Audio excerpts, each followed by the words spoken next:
Hello बच्चों, कैसे आप सभी। उम्मीद है आप सभी अच्छे होंगे और आपकी तैयारी एग्जाम की काफ़ी बढ़िया चल रही होगी। आज हम लेकर आए हैं बोर्स एटॉमिक मॉडल से रिलेटेड कुछ टॉपिक और इससे रिलेटेड आगे और भी टॉपिक्स हम देखेंगे। तो यहाँ पर मैं स्टार्ट कर रहा हूँ बोर्स एटॉमिक मॉडल, जो कि एटॉमिक स्ट्रक्चर का काफ़ी इंपॉर्टेंट टॉपिक है। तो ये आपके एग्जाम के लिए बहुत ज़्यादा इम्पोर्टेंट टॉपिक रहेगा। तो इसमें क्या है, सबसे पहले देखिए बोर्स एटॉमिक मॉडल जो आता है वो आता है किसके बाद, थॉमसन एटॉमिक मॉडल और रदरफोर्ड के एटॉमिक मॉडल के बाद आता है। और रदरफोर्ड के एटॉमिक मॉडल की कुछ कमियां रही थी, उनको उन कमियों को दूर करने के लिए ये बोर्स एटॉमिक मॉडल यूज किया जाता है। तो इसमें लिख रखा है, देखिए, to explain spectrum of hydrogen. एक हाइड्रोजन स्पेक्ट्रम होता है जो कि हमारा आगे हम देखेंगे जिसको, उसको एक्सप्लेन करने के लिए और हाइड्रोजन लाइक स्पीसीज का जो भी स्पेक्ट्रम होते हैं, जो यानी जो सिंगल इलेक्ट्रॉन स्पीसीज होते हैं, जैसे कि हीलियम प्लस है, लिथियम 2 प्लस है और हाइड्रोजन, तीनों के तीनों में एक ही इलेक्ट्रॉन रहता है। इनका एक एटॉमिक स्पेक्ट्रा आता है उस चीज़ को समझाने के लिए, और साथ ही साथ to eliminate the limitation of Rutherford. Rutherford model की कुछ कमियां हुई थी जिनको दूर करने के लिए बोर्स एटॉमिक मॉडल प्रपोज किया गया। इसमें कुछ एडवांस बातें कही गई। तो इसमें जो है ये जो मॉडल है वो मान के चला कि जो हमारा जिसको हम बोलते हैं पार्टिकल नेचर ऑफ इलेक्ट्रॉन को मान करके चला था। इससे पहले हम जो है वेव नेचर की बात होती थी इलेक्ट्रॉन की। तो इसके कुछ पोस्टुलेट्स हैं। पोस्टुलेट क्या है, इसका पहला पोस्टुलेट है electron behave as a particle. क्या होता है, इलेक्ट्रॉन एक पार्टिकल की तरह बिहेव करता है, यानी कि इसका मतलब क्या है कि इलेक्ट्रॉन जो भी होता है वो एनर्जी का एब्जॉर्प्शन या इमिशन जो है छोटे छोटे पैकेट्स के फॉर्म में करता है एनर्जी के, जिनको हम एच न्यू के फॉर्म में रिप्रेजेंट करते हैं। और इन्हीं पैकेट्स को हम क्वांटा या फिर क्वांटम कहते हैं। और लाइट के केस में इन्हीं को हम क्या कहते थे, फोटॉन कहते थे, लेकिन इलेक्ट्रॉन की बात हो रही है तो इनको हम क्वांटा कहते हैं, जो पैकेट्स ऑफ एनर्जी होती है। तो इलेक्ट्रॉन एक पार्टिकल की तरह बिहेव करता है और revolve around the nucleus in a certain definite circular path. और क्या करता है, ये हमारा न्यूक्लियस के चारों ओर एक डेफिनेट सर्कुलर पाथ में रिवॉल्व करता है, एक एक अपने ही पाथ पर रिवॉल्व करता है। ऐसा नहीं कि ये जो है एक पाथ से दूसरी पाथ में कहीं फर्स्ट सेल से सेकंड में चले जाए या सेकंड से फर्स्ट में आ जाए। जो इलेक्ट्रॉन जिस सेल के अंदर है उसी के अंदर वो घूमता रहता है, और जिस सर्कुलर पाथ में ये घूमता है उसको ऑर्बिट कहते हैं, या फिर उसी को सेल भी कहते हैं, या इसी को एनर्जी लेवल भी कहा जाता है। यानी जहाँ पर इलेक्ट्रॉन घूम रहा है सर्कुलर पाथ, उसको एनर्जी लेवल भी कह सकते हैं, और सेल भी कह सकते हैं, और ऑर्बिट भी कह सकते हैं। ठीक है। अगला पॉइंट है दूसरा, these orbits around the nucleus having a fixed radius and energy. जो भी ये हमारे न्यूक्लियस के अराउंड ऑर्बिट होते हैं, इनका न्यूक्लियस से एक दूरी भी फिक्स रहती है और इनकी एनर्जी भी इन ऑर्बिट की फिक्स रहती है। जैसे अगर मैं बात करूं कि फर्स्ट ऑर्बिट की एनर्जी फिक्स रहेगी और इसकी रेडियस भी, यानी न्यूक्लियस से दूरी भी फिक्स रहेगी, और दूसरे ऑर्बिट की एनर्जी वो भी फिक्स रहेगी और उसकी न्यूक्लियस से दूरी भी फिक्स रहेगी। इस चीज को निकालने के लिए हमारे पास कुछ फॉर्मूले हैं, वो फॉर्मूले मैं आपको बता रहा हूँ। देखिए, पहला formula, energy of electron in any particular energy level. अगर माना ये हमारा कोई मैंने यहाँ पर बोर्स एटॉमिक मॉडल को रिप्रेजेंट कर रखा है नीचे, ये बीच में हमारा न्यूक्लियस है पॉजिटिव चार्ज वाला। इसके बाद जो हमारा फर्स्ट सेल होता है उसको के नाम दिया जाता है, सेकंड सेल को एल नाम, थर्ड को एम और चौथे को एन नाम दिया जाता है। और इन्हीं जो भी ये सेल हैं उनको सेल कहा जाता है, एनर्जी लेवल या ऑर्बिट कहा जाता है। तो अगर माना हमारे किसी पर्टिकुलर सेल के अंदर इलेक्ट्रॉन है तो उसकी एनर्जी को हम कैसे कैलकुलेट कर सकते हैं, जैसे हम कहें कि फर्स्ट सेल के अंदर है या सेकंड सेल के अंदर है या थर्ड सेल के अंदर है। तो इसके लिए हमारे पास फॉर्मूला है, ये फॉर्मूला हमारे पास है, energy of electron in n cell is equal to -2.18 into 10 to the power -18 z square over n square, और इसकी जो इकाई है, यूनिट है, वो जूल पर एटम में होती है। अच्छा, यहाँ पर z जो है वो एटॉमिक नंबर रिप्रेजेंट करता है और n जो है सेल नंबर रिप्रेजेंट करता है। अगर जैसे मैं कहूँ कि भाई एक इलेक्ट्रॉन हमारे सेकंड सेल के अंदर है, सेकंड सेल के अंदर है, तो इसकी एनर्जी कितनी होगी, तो मैं यहाँ से क्या लगाऊंगा formula, E is equal to -2.18 into 10 to the power -18। अगर माना ये हाइड्रोजन एटम की बात हो रही होगी तो जेड की जगह 1 आ जाएगा, 1 का स्क्वायर 1 ही रहेगा, एटॉमिक नंबर 1 है, और एन स्क्वायर क्या हो जाएगा, सेकंड सेल के अंदर है तो 2 का स्क्वायर। फिर इसका हम सॉल्यूशन करेंगे तो हम एनर्जी कैलकुलेट करेंगे कि सेकंड सेल के अंदर अगर इलेक्ट्रॉन प्रेजेंट है तो उसकी एनर्जी कितनी होगी। दूसरा, radius of a cell in which electron being present. दूसरा हम क्या कर सकते हैं, जिस सेल के अंदर इलेक्ट्रॉन प्रेजेंट है उसकी हम रेडियस कैलकुलेट कर सकते हैं। जैसे हमारा यहाँ पर न्यूक्लियस है, ये हमारा फर्स्ट सेल है, ये सेकंड सेल है। अगर यहाँ पर इलेक्ट्रॉन प्रेजेंट है तो इसकी न्यूक्लियस से डिस्टेंस को हम निकालने के लिए हमारे पास फॉर्मूला है, वो है Rn = 0.529 n²/z, और यहाँ पर यूनिट जो हमने ले रखी है वो एंगस्ट्रॉन ले रखी है। यहाँ पर फिर से सेम n जो है हमारा क्या है, सेल नंबर या फिर हमारा एनर्जी लेवल है, और z जो है एटॉमिक नंबर है। ठीक है, अगर हाइड्रोजन का सेम हम कहें कि हाइड्रोजन के सेकंड सेल के अंदर इलेक्ट्रॉन प्रेजेंट है तो इसका जो है रेडियस कितनी होगी, तो उसका हम निकालेंगे Rn = 0.529, n की जगह 1 का स्क्वायर 1 ही रहेगा और z क्या आ जाएगा, 1 आ जाएगा, तो इतना 0.529 इसकी रेडियस आ जाएगी। ठीक है, अच्छा एक मिनट, n स्क्वायर हमने सेकंड सेल ले रखा है तो 2 × 2 4 हो जाएगा, है 2 का स्क्वायर हो जाएगा अगर हम सेकंड सेल की बात कर रहे हैं। अगर फर्स्ट सेल की बात करेंगे तो फिर 0.529 आएगा, तो सेकंड सेल में इससे 4 से मल्टीप्लाई कर देंगे, वो फिर आंसर आ जाएगा। तो ये हमारा बोर्स एटॉमिक मॉडल की कुछ इंपॉर्टेंट बातें हैं। उसके बाद थर्ड इंपॉर्टेंट बात है इसमें, when electron is excited from one energy level to another energy level then it will absorb और emit the energy equal to delta ई।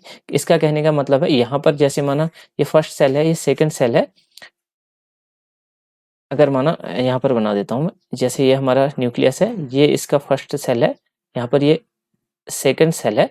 अगर माना इलेक्ट्रॉन ने कहीं से एनर्जी मिली इसको, ये फर्स्ट एनर्जी लेवल से या फर्स्ट सेल से सेकंड सेल में चले गया, तो ये क्या करेगा, एक फिक्स अमाउंट ऑफ एनर्जी, इनके बीच का गैप एक फिक्स होगा जिसको हम डेल्टा ई से रिप्रेजेंट करते हैं। अगर इस गैप को निकालना है तो हम सेकंड सेल की एनर्जी निकाल लेंगे माइनस फर्स्ट सेल की एनर्जी निकाल लेंगे, तो ये डेल्टा ई हम कैलकुलेट कर सकते हैं।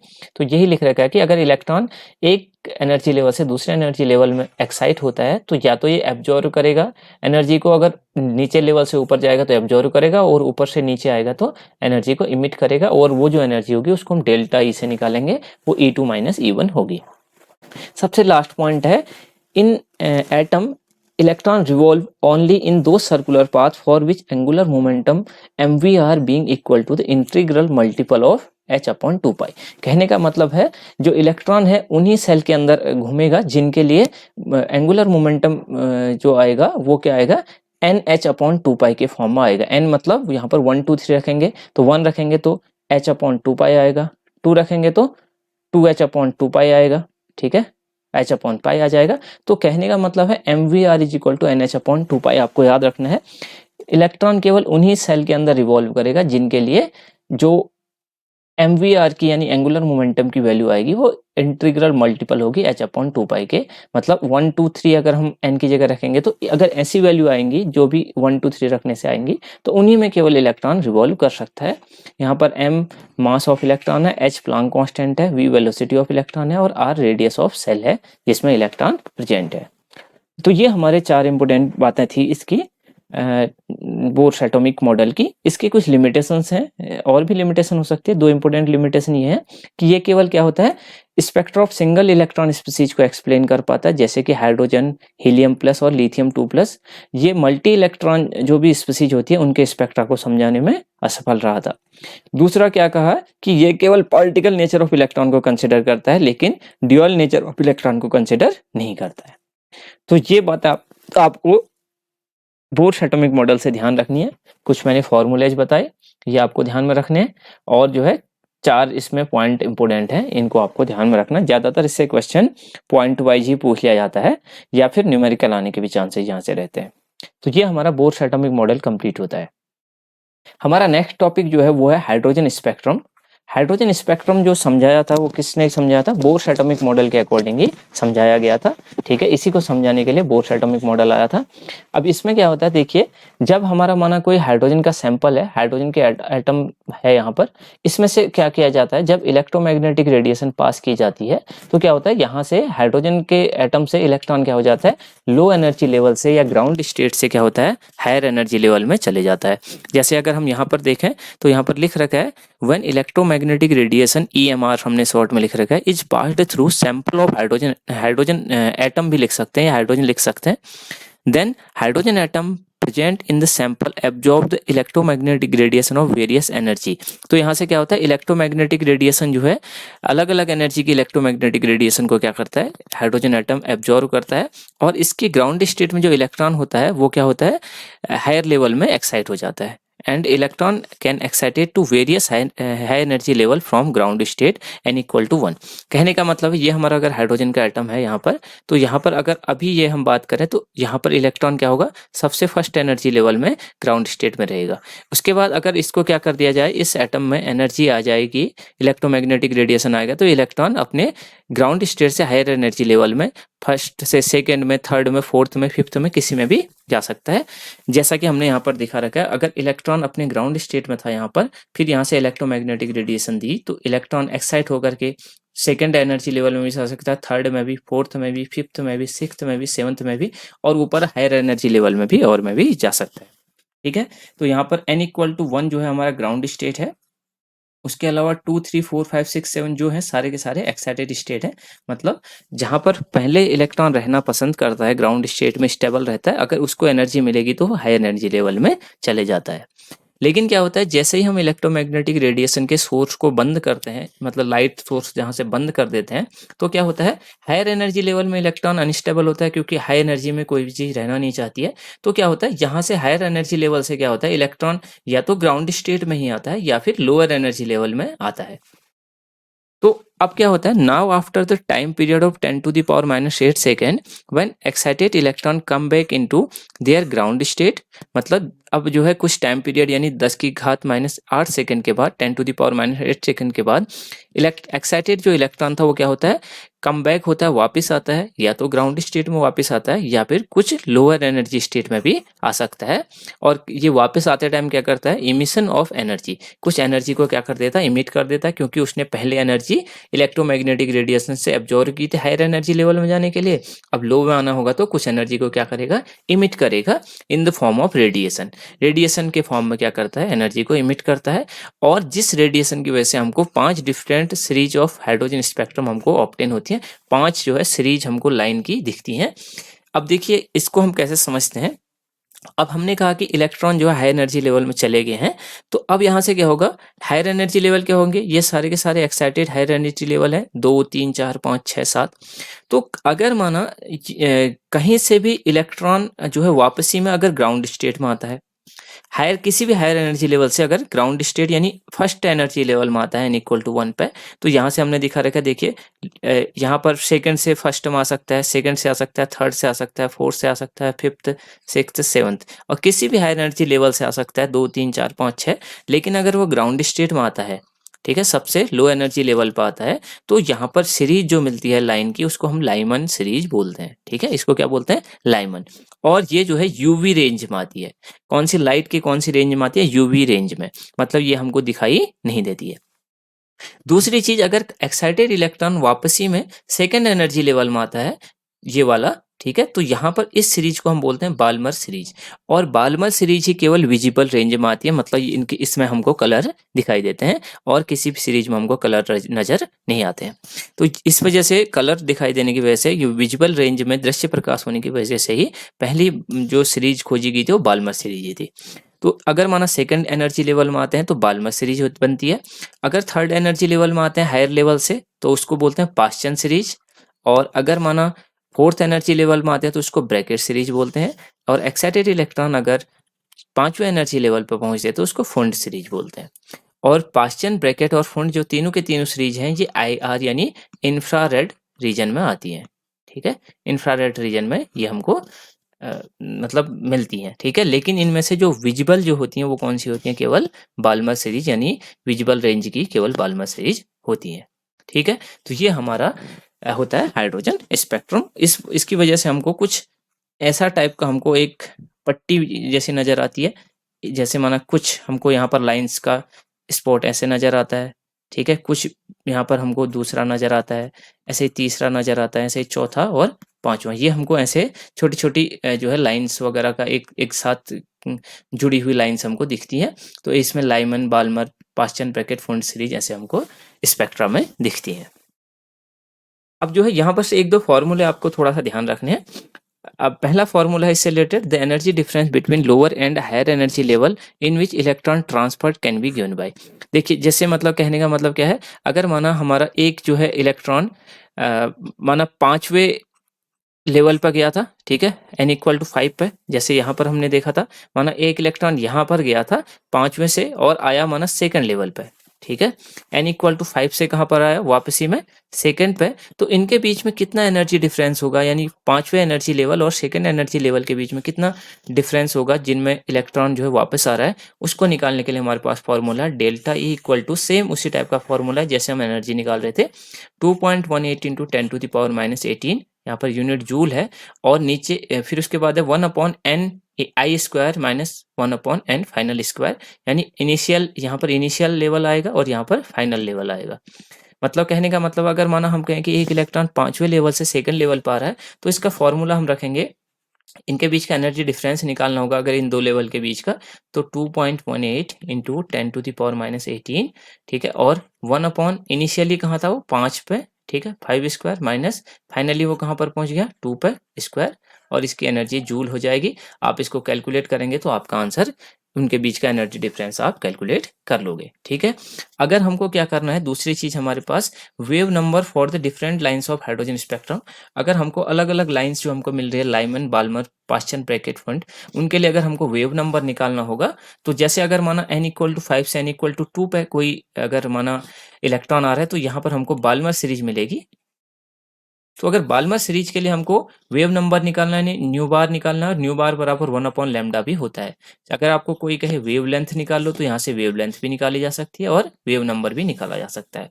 इसके लिए फॉर्मूला है न्यू बार या 1/λ बराबर, ये दोनों एक ही चीज है, 1/λ भी और न्यू बार भी एक वेव नंबर है, एक 1/λ के द्वारा भी इसको हम लिख सकते हैं। इसका फॉर्मूला है 109677, ठीक है, इसको हम RH यानी रेडबर्ग कांस्टेंट से रिप्रेजेंट करते हैं। ब्रैकेट के अंदर है 1/n1 square minus 1/n2 square, और इसकी जो यूनिट है वो सेंटीमीटर इनवर्स है। और यहाँ पर जो n1 है वो ग्राउंड स्टेट है और n2 है हमारा हायर एनर्जी लेवल, कोई भी हायर एनर्जी लेवल हो सकता है। जैसे अगर मैं कहूँ, कोई क्वेश्चन ये दे दे कि एक इलेक्ट्रॉन जो है 5वें लेवल से सेकंड लेवल में आ रहा है, तो वहां पर हमें बाल्मर सीरीज मिलेगी, और उसके लिए कोई कहे कि यहाँ पर से आप क्या करिए, वेव लेंथ उसकी कैलकुलेट कीजिए, तो आप क्या करेंगे 1/λ इक्वल टू 109677, ठीक है, और 1/n1 मतलब ग्राउंड स्टेट, ठीक है, ग्राउंड स्टेट या मतलब लोअर एनर्जी लेवल जो हमारे पास है 1/2 स्क्वायर, ठीक है, माइनस, और जो है n2 क्या है हमारा हायर एनर्जी लेवल 1/5 का स्क्वायर। तो यहाँ से आप इसको कैलकुलेट करेंगे तो आपका लैम्डा जो है यहाँ से कैलकुलेट आसानी से कर सकते हैं। ये हमारा फॉर्मूला है। तो ये हमारा हाइड्रोजन स्पेक्ट्रम कंप्लीट होता है। इससे रिलेटेड जितनी भी बातें थी वो मैंने बता दी। न्यूमेरिकल्स हम बाद में भी कर सकते हैं, ऐसे न्यूमेरिकल आते हैं जैसा मैंने आपको बता दिया। उसके बाद हमारा लास्ट टॉपिक है आज का, वो है D Broglie dual nature hypothesis for microscopic particle like electron, ठीक है। तो जो हमारा इलेक्ट्रॉन होता है वो जो है क्या होता है, माइक्रोस्कोपिक पार्टिकल, यानी बहुत छोटा सा पार्टिकल होता है, इसका जो मास होता है वो बहुत ही कम होता है। तो उसके लिए जो है डी ब्रोगली ने एक ड्यूअल नेचर हाइपोथेसिस दी थी। तो उन्होंने क्या किया था, पहले जो है लाइट का स्टडी किया था, मतलब जैसे उन्होंने कहा कि जैसे हमारा लाइट जो होता है, जो प्रकाश होता है वो क्या होता है, उसमें द्वैत प्रकृति यानी लाइट के दो गुण होते हैं, ठीक है। एक हमारा कैसा नेचर होता है इसका, पार्टिकल नेचर, ठीक है, और दूसरा क्या होता है इसका, वेव नेचर। एक पार्टिकल नेचर होता है, एक वेव नेचर होता है, मतलब एक प्रकाश जो है कण की तरह भी काम कर सकता है और वेव यानी तरंग की तरह भी काम कर सकता है। उन दोनों नेचर इसके अंदर प्रेजेंट होते हैं, ठीक है, लेकिन डिपेंड करेगा कि जो लाइट है वो उसकी स्पीड कितनी है, ठीक है। अब जो है सिमिलरली यहाँ पर क्या कहा गया कि जो हमारा according to de Broglie just like the light, जैसे कि लाइट हमारा जो होता है, all the microscopic matter species in motion can exhibit the dual character. जैसे कि हमारा लाइट दोनों बिहेवियर शो करती है, यानी पार्टिकल नेचर भी और वेव नेचर भी, उसी तरह से हमारा जो माइक्रोस्कोपिक पार्टिकल होते हैं लाइक इलेक्ट्रॉन, प्रोटॉन, जो बहुत ही छोटे से पार्टिकल होते हैं, वो भी क्या कर सकते हैं, ड्यूअल कैरेक्टर शो कर सकते हैं, that is particle nature as well as wave nature. मतलब वो कण की भांति भी काम कर सकते हैं और तरंग की भांति भी काम कर सकते हैं, जैसे हमारा इलेक्ट्रॉन है। जनरली इलेक्ट्रॉन के लिए ही ये चीज ज्यादा यूज की जाती है। तो these microscopic particle can be electron, proton, ये सब इसमें हो सकते हैं। अब क्या कहा जो हमारे डी ब्रोगली थे, उन्होंने बोला कि if matter species show wave nature, अगर माना जो हमारे मैटर स्पीसीज हैं, माइक्रो मैटर स्पीसीज हैं, अगर वेव नेचर शो करेंगे तो क्या होगा, उस वेव नेचर को रिप्रेजेंट करने के लिए उसकी वेव लेंथ की एक इक्वेशन होनी चाहिए। तो wave length of micro matter species calculated by given formula, उन्होंने एक फार्मूला दिया था, वो क्या था, वो था lambda is equal to H upon M into V. ये फॉर्मूला जो है किसने दिया था, डी ब्रोगली ने। ठीक है, किस चीज को लिए, किस चीज को कैलकुलेट करने के लिए, वेव लेंथ को कैलकुलेट करने के लिए किसी भी माइक्रोमीटर स्पीसीज की। तो lambda is equal to H upon M V है, तो एम वी को हम इसकी जगह पी भी रख सकते हैं, क्योंकि पी जो होता है वो क्या होता है, मोमेंटम होता है, और momentum equal to mass into velocity होता है, तो ये रख सकते हैं। यहाँ पर फॉर्मूले में जो हमारा लैम्डा दे रखा है वो वेव लेंथ ऑफ पार्टिकल है, और एच जो है हमारा प्लांक कांस्टेंट है, इसकी वैल्यू आपको पता होगी 6.62 इंटू 10⁻34 जूल सेकेंड, और m जो है मास ऑफ पार्टिकल है, जैसे इलेक्ट्रॉन का मास हो सकता है यहाँ पर अगर इलेक्ट्रॉन की बात होगी। ठीक है, और जो है अगर उसके बाद v जो है वेलोसिटी ऑफ पार्टिकल है, इलेक्ट्रॉन की वेलोसिटी हो सकती है। लेकिन अब यहाँ पर हम क्या कह रहे हैं, इलेक्ट्रॉन किसकी तरह बिहेव कर रहा है, लाइट की तरह बिहेव कर रहा है, तो इसका मतलब वहां पर हम वेलोसिटी लाइट की भी यूज कर सकते हैं, वही यूज करेंगे। कितनी होती है वेलोसिटी या speed of light, 3 into 10⁸ metre प्रति सेकेंड। ठीक है, ये जो है हमारा de Broglie dual nature hypothesis होता है। ठीक है, अब इससे रिलेटेड भी क्वेश्चंस पूछे जाते हैं, वो जो है क्वेश्चन हम आगे करेंगे। ठीक, तो आज की वीडियो में हम इतना ही करेंगे। ये मैंने आपको 2-3 इंपॉर्टेंट टॉपिक यहाँ पर बता दिए जो हमारे एग्जाम से रिलेटेड काफ़ी इंपॉर्टेंट है। सबसे पहले मैंने आपको बताया है बोर्स एटॉमिक मॉडल। ठीक है, इसमें आपने 4 चीज़ें समझी। उसके बाद दूसरा था हाइड्रोजन स्पेक्ट्रम। हाइड्रोजन स्पेक्ट्रम और बोर्स एटॉमिक मॉडल एक दूसरे से बिल्कुल रिलेटेड है। फिर इसके बाद जब बोर्स एटॉमिक मॉडल में कुछ कमियां रह गई थी, ये ड्यूअल नेचर के बारे में कुछ नहीं बता पाया था इलेक्ट्रॉन के, तो तब जा करके फिर de Broglie dual nature hypothesis आती है माइक्रो मैटर स्पीसीज यानी पार्टिकल लाइक इलेक्ट्रॉन के लिए, और उन्होंने जो है lambda is equal to H upon M V एक फॉर्मूला दिया था। ठीक है, यहाँ पर आप एक चीज थोड़ा सा समझ सकते हैं, जो lambda is equal to H upon M V है, यहाँ पर आप देखेंगे लैम्डा वेव लेंथ है और एम जो है मास ऑफ पार्टिकल है। कहने का मतलब है जितना ज्यादा मास होगा पार्टिकल का, उसका वेव नेचर उतना ही कम होगा, क्योंकि लैम्डा और जो मास है वो एक दूसरे के रेसिप्रोकल में आ रहा है। तो जितना ज़्यादा मास होगा किसी भी पार्टिकल का, उसका वेव नेचर उतना ही कम होगा, उसकी वेव लेंथ उतनी ही कम आएगी। ठीक है, तो इस बात को आप ध्यान में रखना। जैसे अगर माना बहुत भारी पार्टिकल होगा तो उसका वेव नेचर उतना ही कम होगा, और जितना हल्का या छोटा पार्टिकल होगा उसमें वेव नेचर उतना ही ज़्यादा होगा। तो यहाँ पर आज की वीडियो हम एंड करते हैं। उम्मीद है आपको चीज़ें समझ में आई होंगी, और ये काफ़ी इंपॉर्टेंट चीज़ें थी। तो आज की वीडियो में इतना ही करेंगे, अब हम मिलेंगे नेक्स्ट वीडियो में। Thank you.